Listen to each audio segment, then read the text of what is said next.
Bien, entonces ahora vamos a seguir analizando las distintas cuentas.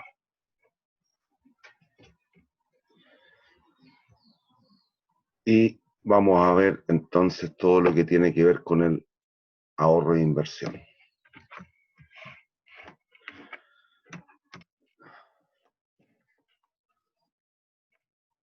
Por lo tanto, vamos a plantear la identidad básica macroeconómica que debiera cumplirse, tanto por el lado de destino de la producción como el indicador macroeconómico y por el lado de usos del ingreso.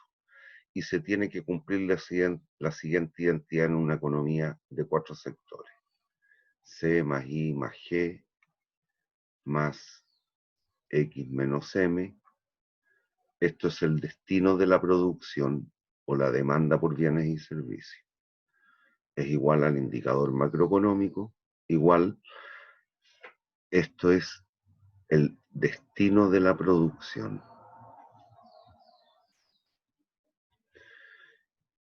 Y en este lado lo que tenemos son los usos del ingreso.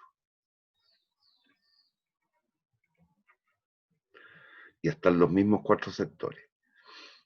El consumo privado, el ahorro privado, tanto de las empresas como de los individuos, la percepción neta por concepto de impuestos por parte del gobierno, percepción neta, es decir, impuestos recaudados menos subsidios y transferencias otorgadas. Y en esta componente RF estamos incluyendo todo lo que tiene que ver con el resto del mundo. Y es el pago por el uso de licencias, royalties, marcas, etcétera. Tenemos en Chile, por ejemplo, el caso del Burger King, que es una empresa americana, pero las empresas chilenas tienen que pagar una licencia por el uso de esa marca. Y ahí Falabella está en Argentina, por lo tanto, también los argentinos deben pagar una cierta transferencia por el uso de la marca. Es todo el flujo de capitales que se da. Estos son los usos del ingreso.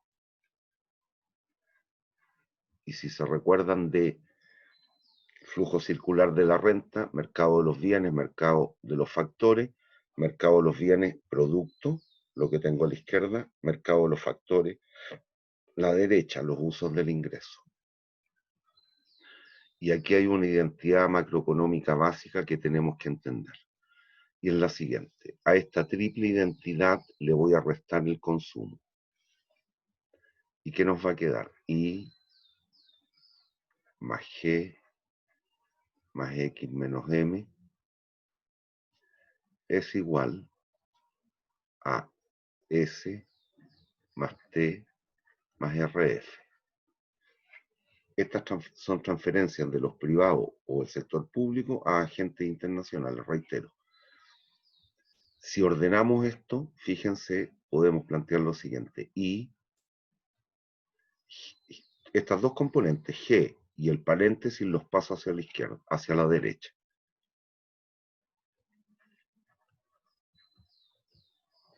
Y asocio según sector económico.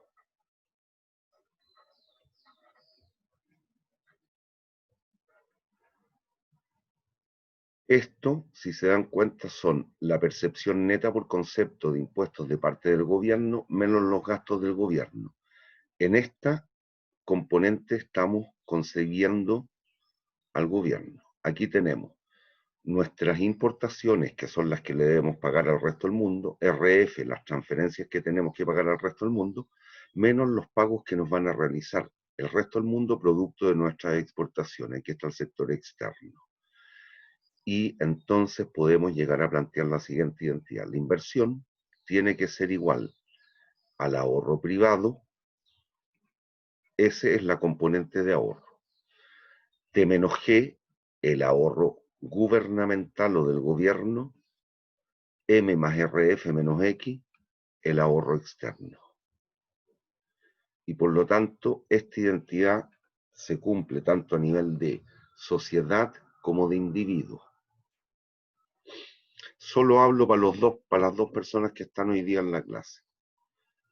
Tanto Juan como Alex, ustedes lo que hoy día están haciendo, en términos personales, es invertir en capital humano. Se están capacitando, están estudiando, se están mejor dotando de saber y conocimiento. Para poder llevar a cabo ese proceso de inversión, exige que la sociedad, ustedes, su familia, sean capaces de ahorrar. Para que una sociedad logre crecer y desarrollarse, debe invertir. ¿Y de dónde pueden provenir las fuentes de esa inversión? Del ahorro. ¿Y el ahorro cómo se compone? Tanto del ahorro privado, del ahorro del gobierno, como del ahorro externo. Pero reitero, para que una sociedad se desarrolle, debe invertir. Para invertir exige tener una cierta corriente de ahorro. ¿Y ese ahorro de dónde puede provenir? De cualquiera de esas tres componentes. ¿Hay dudas hasta aquí? ¿Hay dudas? Bien. Y esta es una identidad que se cumple siempre. Si estuviéramos con tres sectores, desaparece esta componente. La tercera. Si estuviéramos en una economía de dos sectores sin gobierno, esta componente también se anularía. Por lo tanto, nos queda que en una economía en la cual solo existen familias y empresas, para poder invertir se exige que los privados ahorren. Si es una economía de tres sectores, agregamos la componente del gobierno y si es de cuatro, el sector externo. Pero sí o sí, para invertir hay que ahorrar. ¿Hay dudas? ¿Hay dudas?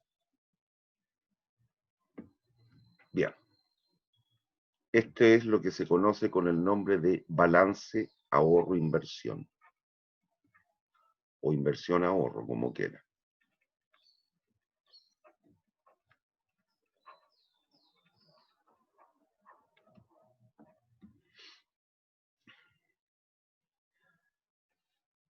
¿Y qué puede ocurrir? Estas tres componentes pueden tener signo positivo o negativo, pero en el agregado, en la suma, se tiene que corresponder con la inversión. Si la inversión neta fuese negativo, significa que esa economía está decreciendo, no está aumentando, que si se dan cuenta puede tener algún correlato con lo que estamos viviendo hoy día producto de la pandemia. Hoy día los privados, por ejemplo, no están ahorrando. Al contrario, estamos desahorrando, no estamos comiendo los fondos de la AFP algunos. El gobierno tampoco está ahorrando, está gastando más de lo que genera. Y el sector externo, nuestro nivel de comercio con el resto del mundo, ha ido en estos periodos decreciendo un poquito. Por lo tanto, podría estar ocurriendo que la inversión neta sea negativa. ¿Qué es lo que significa eso? Que la inversión bruta menos las asignaciones de consumo de capital, recuerden que esto es igual a la inversión neta, esta podría ser negativa. Puede ser negativa, puede ser positiva o negativa o cero. Esta jamás puede ser negativa, la inversión bruta. Jamás. Jamás negativa. Imposible. Lo que pasa cuando la economía o una empresa desinvierte es porque lo que invirtió, por ejemplo, 100 pesos, es menor que lo que se le perdió de valor o perdieron de valor los activos que ocupó en el proceso productivo. Esto podrían ser 100 pesitos, pero resulta que la pérdida de valor de los activos que ocupó en el proceso productivo son 120 pesos. Por lo tanto, la inversión neta es negativa, la bruta jamás. Bien.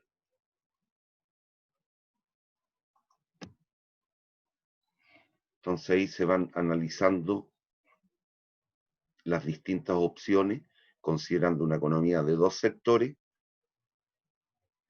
una de tres sectores y una de cuatro sectores, que es lo que tenemos en esta gran identidad aquí.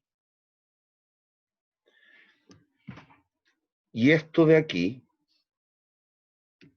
esto, cuidado, aquí yo estoy diciendo percepción neta por concepto de impuestos de parte del gobierno, es decir, son los impuestos tax recaudados menos los subsidios y subvenciones otorgadas menos las transferencias. Por ejemplo, si se recuerdan, hace un tiempito atrás, no sé, ando perdido en el tiempo ya, podrá ser hace un mes, 2 meses, cuando se repartieron las cajas para la gente más necesitada, producto de la no generación de ingresos. Ese no es un subsidio que, si bien se puede valorar en dinero y estaba valorado en dinero, más que un subsidio, una subvención en dinero, fue una transferencia.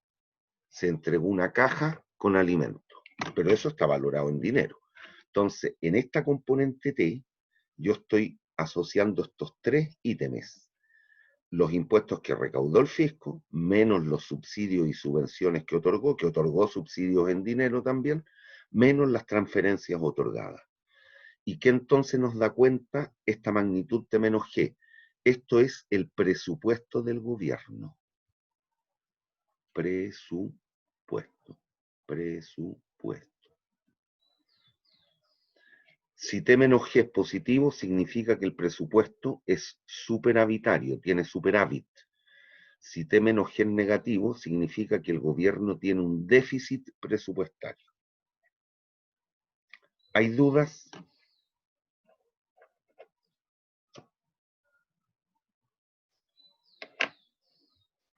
¿Hay dudas? Bien. ¿Qué es lo que estamos diciendo aquí? Si las transferencias, los gastos, aquí en las transferencias están los subsidios, las transferencias físicas, propiamente tal.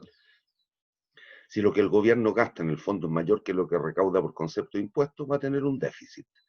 Si lo que recauda por impuestos es mayor que lo que gasta, va a tener un superávit.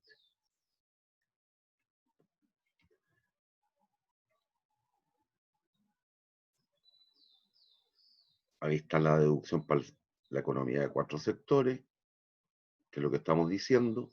Entonces, si se dan cuenta, la inversión, según la identidad que tenemos nosotros, está aquí en azul tenue. La inversión, ¿cómo se puede financiar? Con ahorro nacional, que es el ahorro de los privados, más el ahorro del gobierno, ahorro nacional, o con ahorro externo.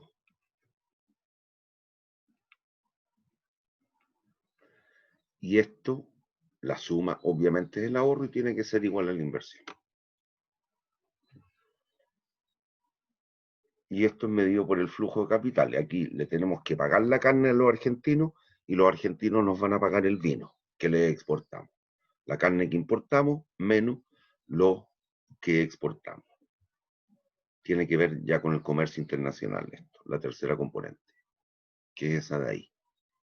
M más RF menos X.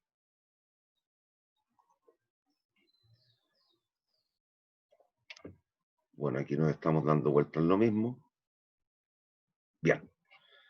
Este tema es importante porque a todos nos impacta y de repente nos duele el bolsillo. ¿Cómo se mide la actividad económica y en particular qué componente de dicha actividad económica es lo que da cuenta de la variación de los precios de los bienes y servicios de la economía?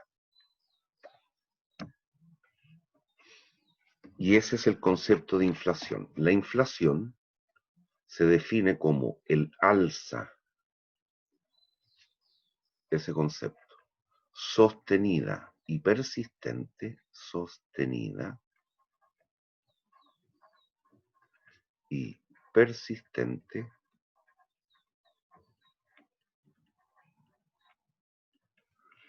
alza sostenida y persistente de los precios de los bienes y servicios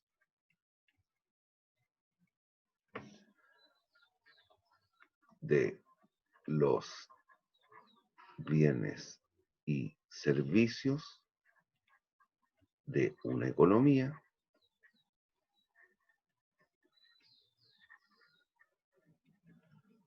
en un periodo de tiempo.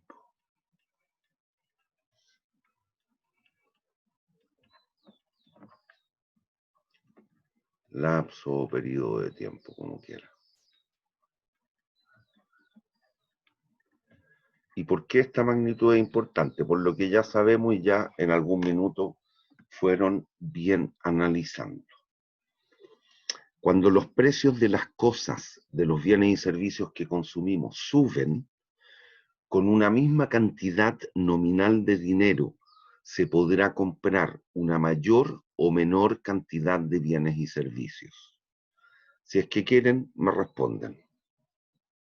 Si los precios suben, con una misma cantidad nominal de dinero vamos a poder comprar mayor o menor cantidad de bienes.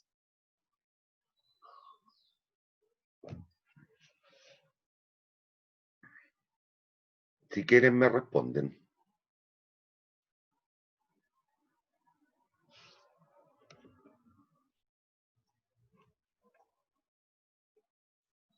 Bien, parece que no quieren. Por lo tanto, respondo yo. En la medida que los precios de los bienes y servicios suban, el precio promedio ponderado de los bienes y servicios suba, obviamente con una misma cantidad nominal de dinero, podremos comprar una menor cantidad de bienes y servicios. Y usted sabe que en la medida que los individuos, las personas, consumamos una menor cantidad de bienes y servicios, nuestro nivel de bienestar o satisfacción va a disminuir. Por lo tanto, hay una relación entre la variación de los precios de los bienes y el nivel de bienestar que cada quien puede obtener. Y como la sociedad es la composición de la suma de todos los individuos, en la medida que los precios suben, el nivel de bienestar de la sociedad baja y viceversa. Por el contrario, cuando los precios de los bienes bajan, con una misma cantidad nominal de dinero yo podré comprar una mayor dotación de bienes y servicios. Eso significa entonces que mi nivel de bienestar o satisfacción debiera aumentar. Entonces eso es lo que vamos a analizar ahora. ¿Qué forma, qué método, qué indicador existe para tratar de determinar la inflación? Hay dos posibilidades. Una que ya la conocemos, que es el deflactor implícito de precios, el deflactor, que es lo que vimos la semana pasada, y el otro es el índice de precios al consumidor. Índice de precios al consumidor, que en el vulgo siempre lo mencionamos como el IPC. Índice de precios al consumidor. De cualquiera de estas dos maneras se puede calcular el nivel de variación de los precios de los bienes y servicios en una economía, pero connotan cuestiones distintas.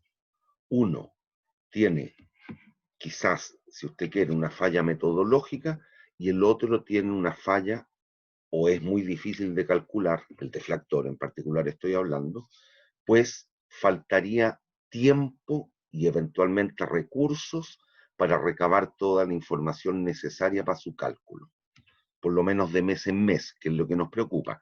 El índice de precio al consumidor se informa todos los meses. Durante los primeros 5 o 6 días del mes se da cuenta de cuál fue la variación en el índice de precio al consumidor en el periodo, en el mes pasado. Y eso tiene un impacto en la sociedad. Entonces vamos a analizar uno y otro.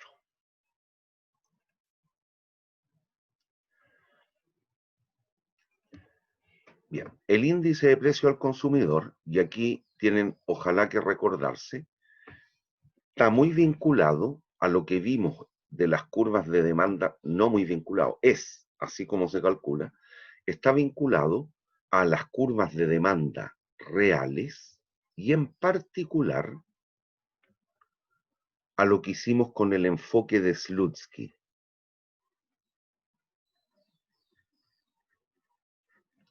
Si se recuerdan, en ese caso, lo que decíamos que permanecía constante era una canasta de bienes y servicios. Una cierta cantidad de X, una cierta cantidad de Y. ¿Y cómo se calcula mediante este enfoque? De la siguiente manera, comparando,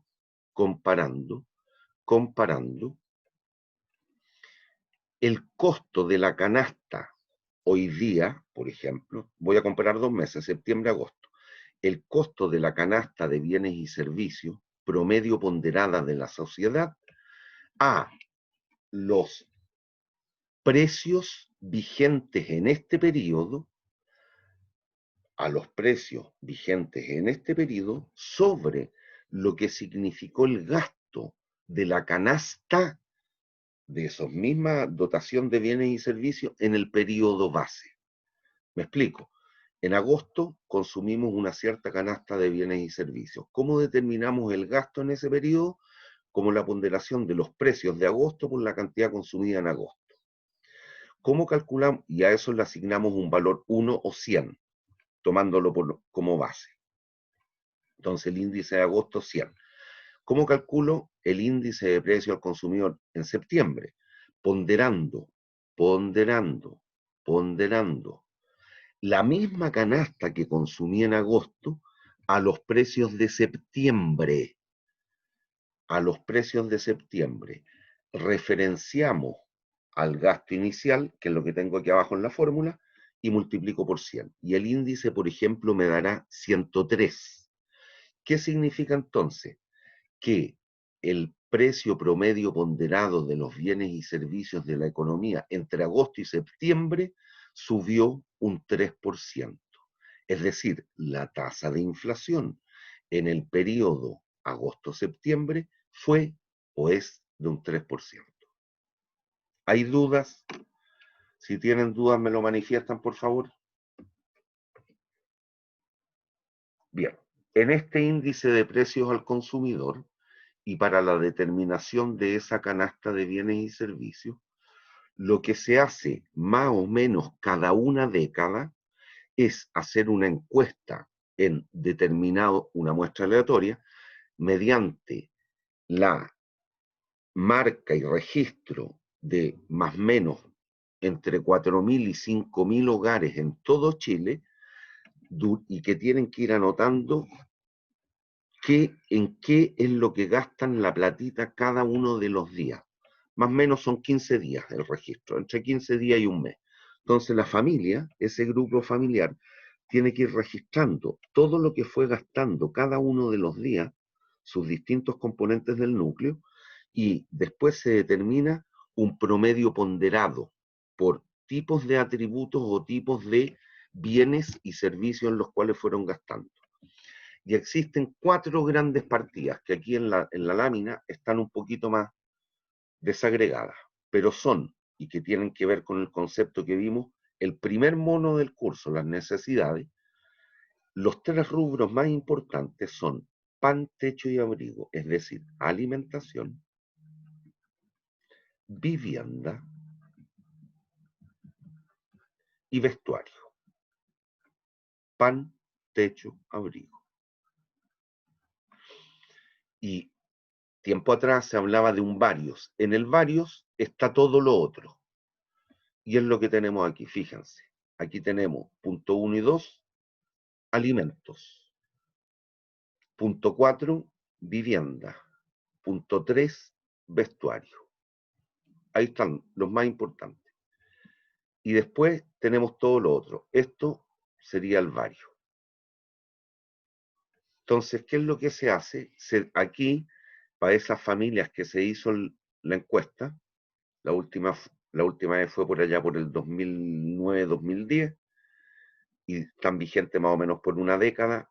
En estos meses o en este año quizás se va a diferir por todo lo que se nos viene a fin de año, o puede que se esté haciendo, no tengo idea, porque eso el INE no lo ha informado.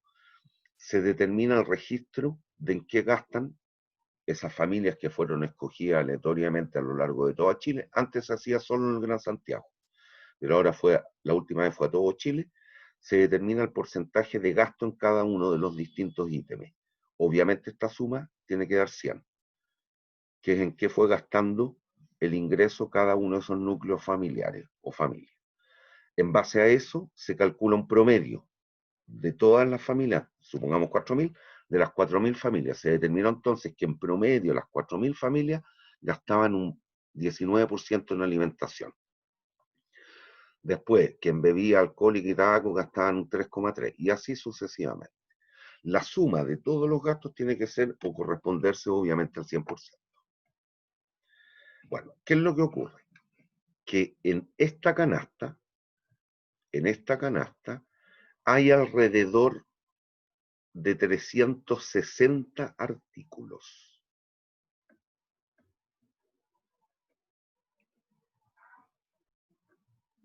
que incluye tanto bienes nacionales como bienes importados.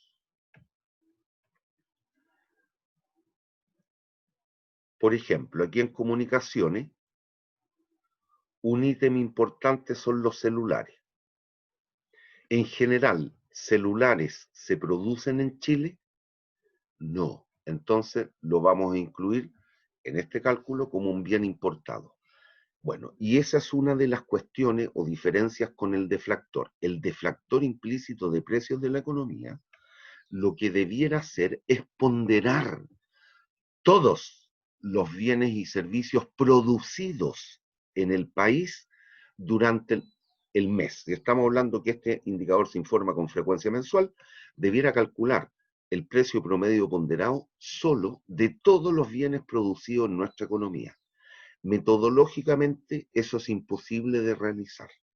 Faltaría gente para ir a todas y cada una de las empresas o los centros de comercio a determinar cuál es el precio y la cantidad de cada una de las cosas que se produjeron en Chile. Imposible de realizar.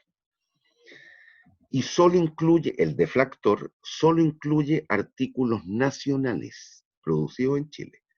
Mientras que el IPC, que es el que se ocupa en la práctica, emplea o registra tanto bienes y servicios nacionales como los importados.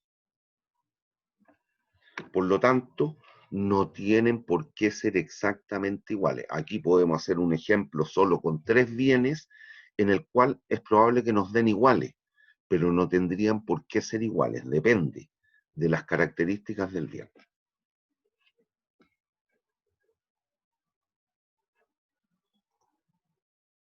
Entonces, ¿cuál es el objetivo de estos indicadores? Ciertamente es tratar de dimensionar cuál fue la variación de los precios promedio ponderada de los bienes y servicios de la economía durante un periodo de tiempo. Y que nos permite, mediante su cálculo, podemos tratar de inferir qué es lo que va ocurriendo con el nivel de bienestar de la sociedad. ¿Y por qué? Porque va a estar íntimamente vinculado al costo de la vida y por tanto a la satisfacción de las necesidades. ¿Y en qué se sustenta el cálculo del IPC? En el enfoque de Slutsky. ¿Qué significaba eso? Mantener una canasta constante. Metodológicamente así se calcula el IPC, mediante la asunción de una cierta canasta que permanece constante en el tiempo. ¿Cuál es la contra? Que si, tal cual he dicho, esto se va a mantener durante un lapso de tiempo de aproximadamente 10 años, vean ustedes lo que ocurre con la sociedad y hoy día cada vez más en términos de la cantidad de información y las comunicaciones.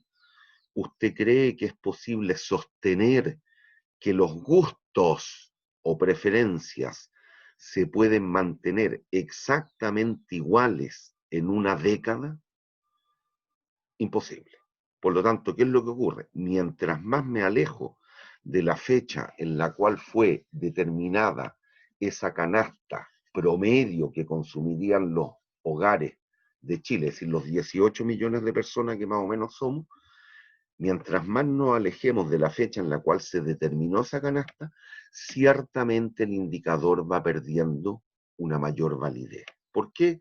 Porque los gustos y las preferencias van cambiando o podrían cambiar sustancialmente.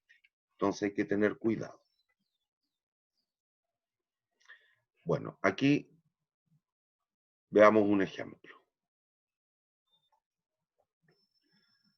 ¿Cómo podríamos calcular el IPC y la tasa de inflación entonces medida por el IPC? ¿Alcanzan a ver una lámina? Como no quieren contestar, supongo que sí. ¿Hay alguien que quiera contestar?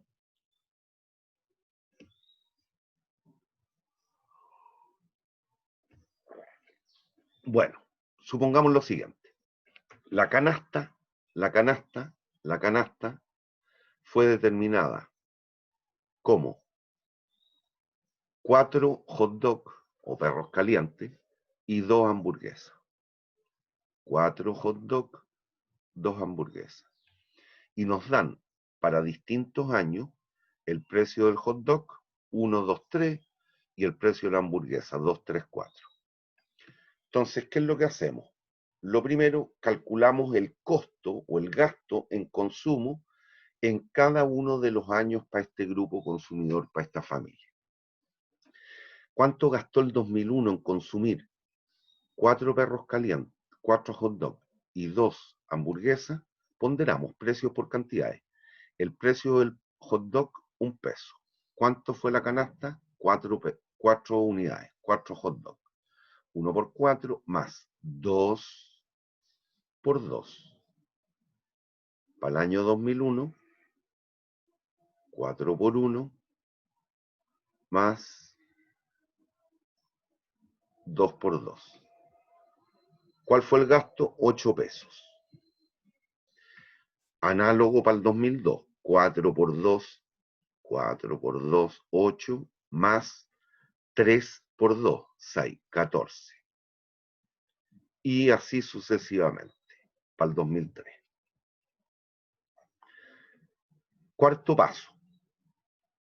Bueno, primer paso, determinar la canasta. Segundo paso, los precios. Tercer paso, ponderar o determinar el gasto en cada periodo. Cuarto paso, tomar un año por referencia.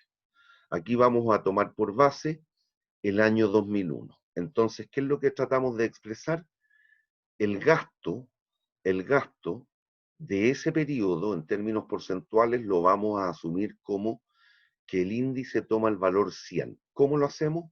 Determinando el gasto del 2001, esta cifra, voy a cambiar color, es el gasto del 2001, el gasto que voy a tomar por base el 2001. Por lo tanto, refrendamos todo respecto de ese año. El gasto del 2001 partido por el gasto del 2001 y por 100. Y eso obviamente me da 100. Es decir, voy a tomar por base el año 2001, por lo tanto el índice de precio al consumidor toma el valor 100. ¿Qué es lo que hacemos ahora? Referenciar el gasto de cada periodo sucesivo o posterior respecto del gasto del 2001. Esta cifra, esto es el gasto del 2002 partido por el gasto del 2001, pues estoy tomando por base el 2001, y por 100.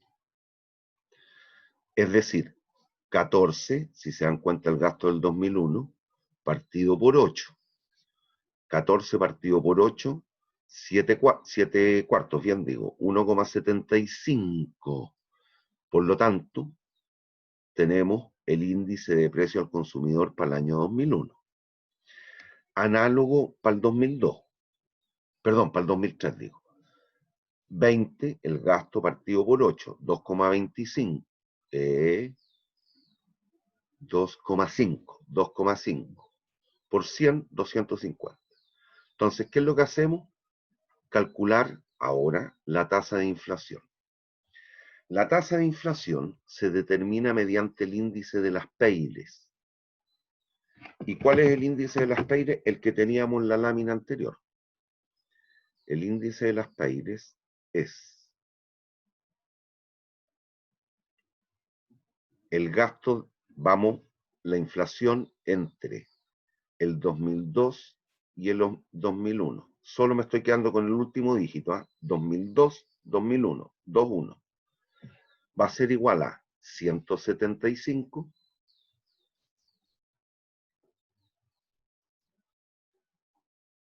menos 100 partido por 100. estoy restando los índices, ¿eh? 175 menos 100 partido por 100, y todo eso por 100. Y eso significa que la inflación, la tasa de inflación entre el 2001 y el 2002 fue 175 menos 100, 75, partido por 100, 0,75, por 100, 75%. Luego, la inflación del 2002 al 2003, el índice del 2003, 250, menos 175, partido por 175 y por 100. 75 partido por 175, y eso da APP 43%. Cuidado, esta es la inflación, la tasa de inflación del 2002 al 2003.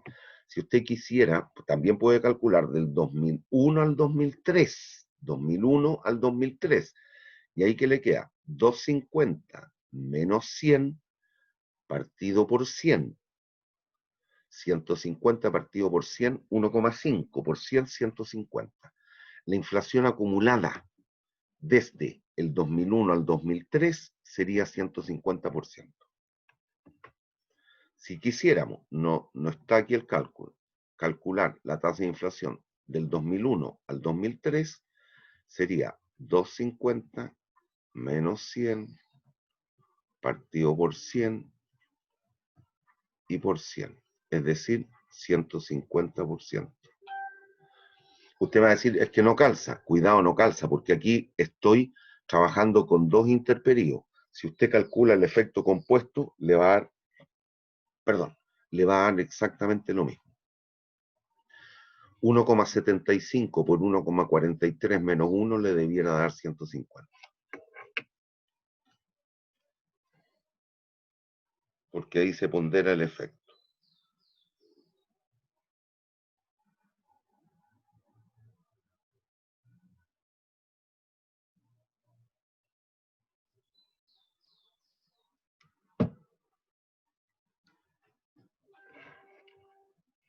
¿Qué pasa? ¿Qué tanto molesta? A ver, deme un segundo, por favor.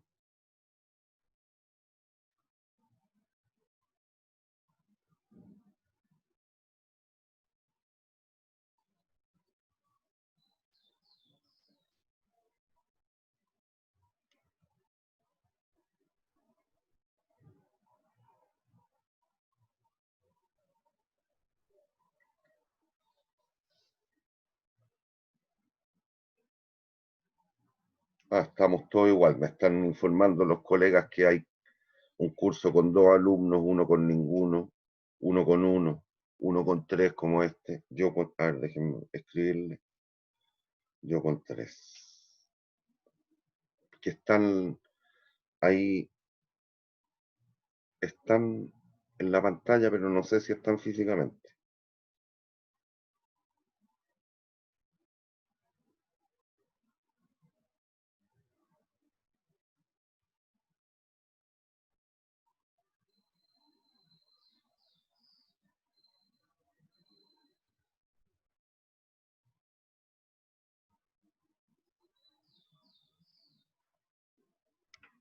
Ya.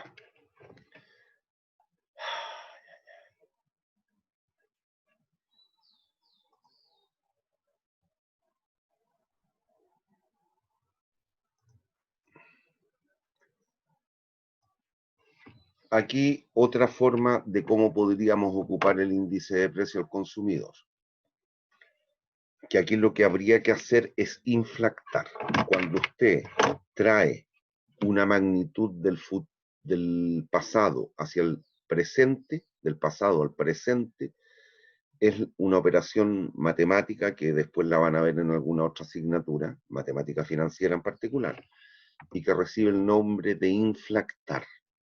Cuando usted, por el contrario, lleva del futuro al presente, trae del futuro al presente, se habla de deflactar. Entonces aquí nos dicen cómo que una de las aplicaciones prácticas de estos índices. Nos dicen el sueldo de Juanito Pérez en el año 1931 fue de, falta un dato. No, aquí está, 80 luquitas. 80.000 pesitos. El sueldo en el 1931. Supongamos que el IPC en el 1931 fue 15,2. Supongamos que el IPC, el 2001, fue 177. Entonces nos piden decir o expresar, bueno, estos 80.000 pesos del año 1931, ¿a cuánto equivaldrían en pesos del 2001? ¿Qué es lo que hacemos? Nada más que lo siguiente. El sueldo expresado en pesos de hoy, cuidado, el hoy es el 2001, ¿eh? No el 2020, sería el sueldo de ayer, el sueldo del 1931, 80 luquitas, ponderado por el nivel de precios hoy, el índice 177, partido por 15,2. Y esto nos daría que aproximadamente, si inflactásemos el sueldo, traerlo del 31 al 2001, es o hubiese sido equivalente tener una renta de 80.000 pesos el año 31 que 931.576 pesos el año 2001, perdón. ¿Qué significa? Que solo considerando la variación de los precios, los bienes y servicios, y suponiendo que la canasta no tuvo cambio en los gustos, con 80.000 pesos o 931.000 pesos el 2001, hubiésemos sido capaces de comprar exactamente la misma canasta de bienes y servicios. Y por lo tanto, nuestro nivel de bienestar hubiera sido exactamente el mismo. Es imposible, aquí estamos hablando de 70 años, imposible. Es un ejemplo simbólico, pero ese es el concepto.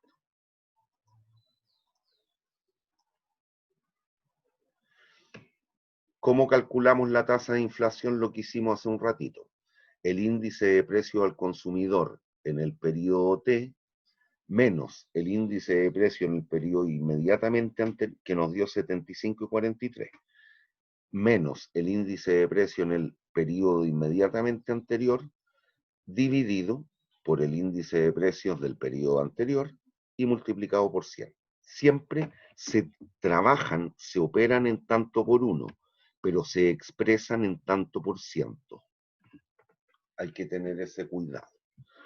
Ahora, si este cociente, este número, es mayor que 0, obviamente diremos que existirá inflación, es decir, los precios promedio ponderados de los bienes y servicios concedidos en la canasta de consumo han aumentado de precio. Al contrario, cuando esta tasa es negativa, lo que se habla es de una deflación. Aquí hay una baja en el nivel de precios de los bienes y servicios. Pero tengan un cuidado en la interpretación. No porque los precios bajen, esto es nivel, nivel, precios. No porque los precios bajen usted pueda interpretar que es bueno. Piensen lo siguiente, que ya tienen todo el instrumental para poder hacer el análisis. Si los precios bajan, efectivamente, en el corto plazo, con una misma cantidad de plata, yo voy a poder comprar una mayor cantidad de bienes, lo cual es cierto. Por lo tanto, voy a terminar más satisfecho. Eso significa que mi bienestar y quizás el bienestar del colectivo aumente. Cierto. Pero piense ahora en el ciclo siguiente. Cuando los precios de las cosas bajan, el incentivo para producir las empresas aumenta o disminuye. Si cada vez van a vender a precios menores, van a tener un mayor o menor incentivo para producir. Van a tener un menor incentivo. Por lo tanto, el nivel de producción va a empezar a bajar. Y eso significa que se va a despedir gente, por ejemplo. Por otra parte, como va a haber una menor dotación de los bienes y servicios, estos se van a tornar más escasos. Por lo tanto, los precios van a tender a subir. Se podría desatar un proceso inflacionario y además con altos niveles de desempleo. Es decir, la economía podría estar entrando en una fase recesiva. ¿Y eso usted cree que es bueno o es malo? Es malo. Lo estamos viviendo. Esto es algo que estamos observando hoy día en las calles, en el mercado, en la sociedad. Entonces, cuidado. En el muy corto plazo es bueno, es decir, si una empresa hace una liquidación y remata el stock de Televis, ¿qué es lo que pasó? Rematan con mucha gente que sacó la platita, el 10% de la AFP, y fue a comprarse televisores, plasmas de 80, 140, 270 pulgadas. Bueno, las empresas aprovecharon de bajar los precios, vendieron todos los saldos, vendieron todo el stock. Cierto, en el muy corto plazo eso es bueno, pero esa familia que quizás destinó la platita a la compra del televisor y ahora resulta que el precio de las otras cosas, las papas, los tomates, lo esencial está subiendo. Cuidado entonces, cuidado. No interpretemos que esto es bueno. No. Al decir que esto es malo, no la negación, que sería la deflación, significa que sea bueno. En el muy, muy corto plazo es bueno, pero cuidado, porque puede llevar a la economía a una fase recesiva. Bien, aquí los pros y los contras de uno y otro, o las diferencias. Lean esta lámina, por favor. Supongo que si bien no me quieren hablar, serán capaces de leer la lámina.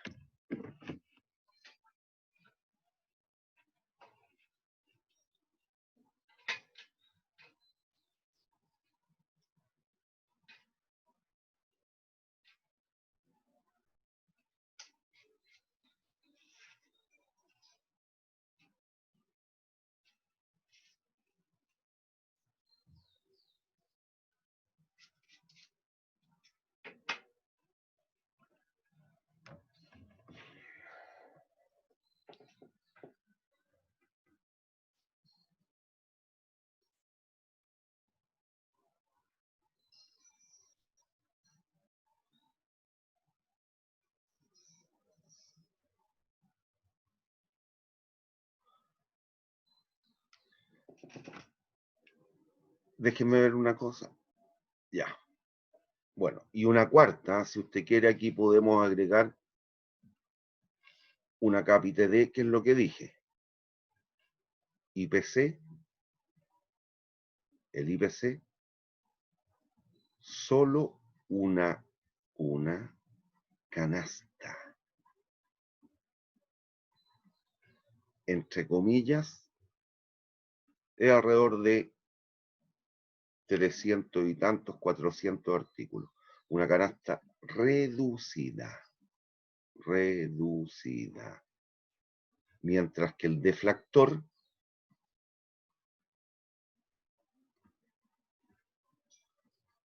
todos los producidos internamente, todos producidos internamente en Chile.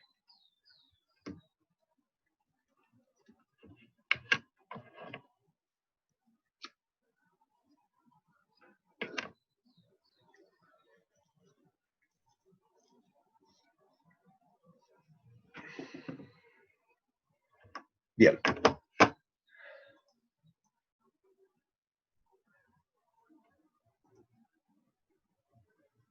Ahí tenemos distintos datos. Ya. Déjeme ver una cosa.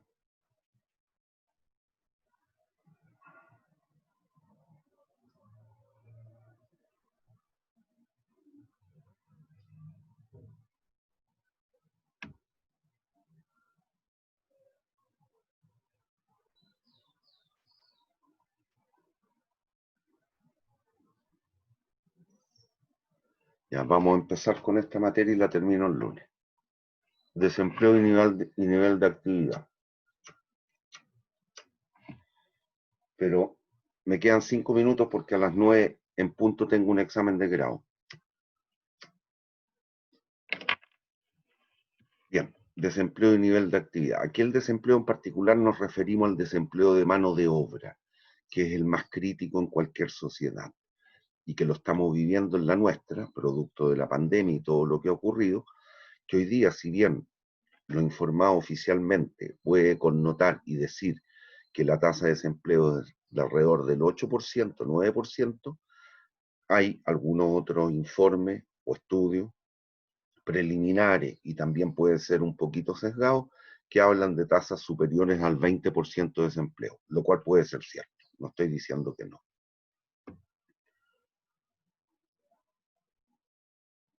Entonces, varias de estas variables, y en particular el desempleo, se ve afectado por lo que son los ciclos económicos.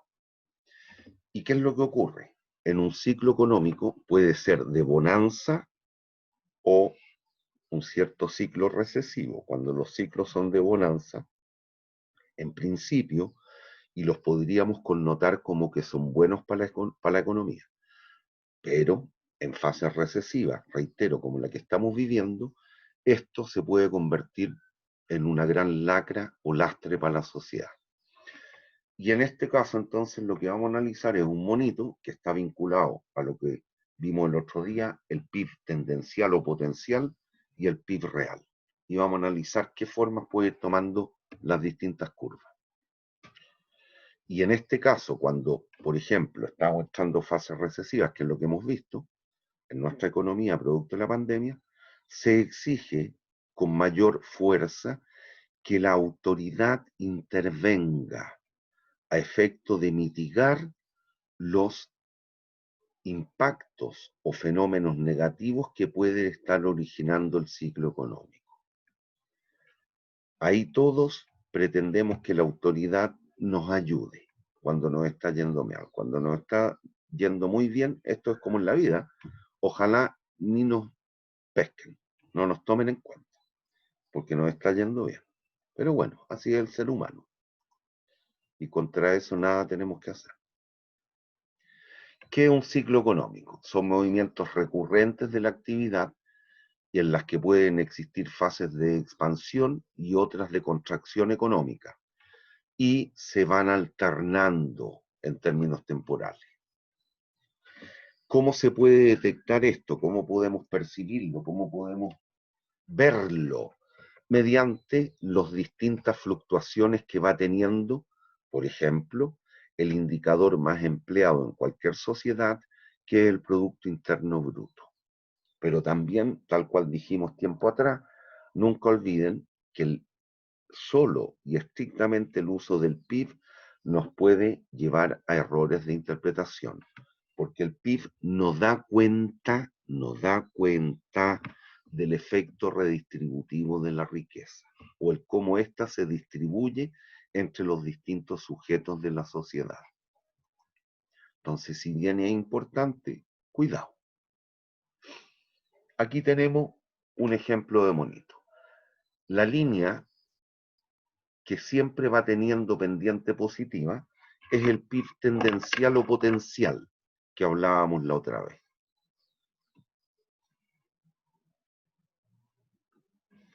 Esta línea, esta, es el PIB tendencial o potencial. Potencial o tendencial. Tendencial.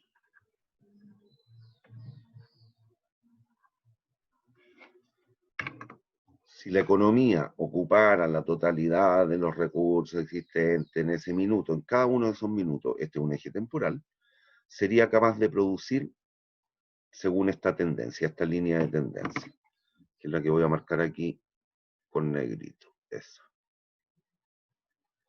Recuerden que eso no significa que exista el pleno empleo de los recursos, es decir, tasas de ocupación o de empleo del 100%, no. Siempre es sano, es razonable que exista un cierto nivel de desempleo.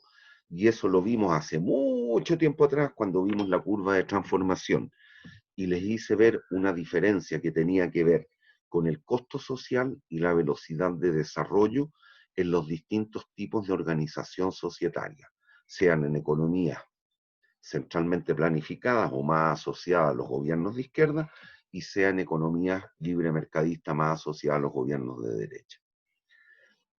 Siempre es razonable que exista un cierto desempleo de los recursos. Bueno, aquí tenemos unas caracterizaciones. Tenemos fases expansivas o de recuperación.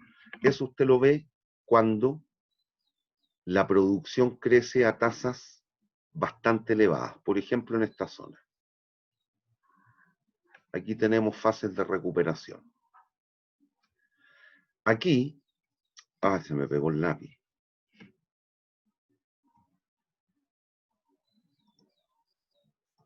Aquí tenemos fases recesivas, las cuales está cayendo sustancialmente la producción. Esa es una fase recesiva. Y se asume que existe una depresión, una gran depresión, cuando la disminución de la actividad económica es muy aguda y prolongada. Por ejemplo, en todo este ciclo, si se dan cuenta, en toda esta área, en todo este lapso de tiempo, estamos con producciones bastante inferiores a lo que es lo potencial o tendencial. Por lo tanto, aquí ciertamente podríamos estar connotando o denotando una fase de depresión económica, que son bastante más prolongadas que esta. Aquí caemos y nos recuperamos al poquito andar.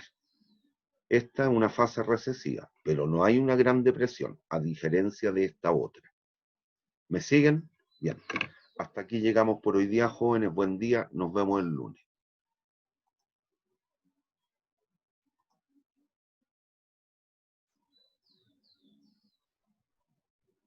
Chao, niños.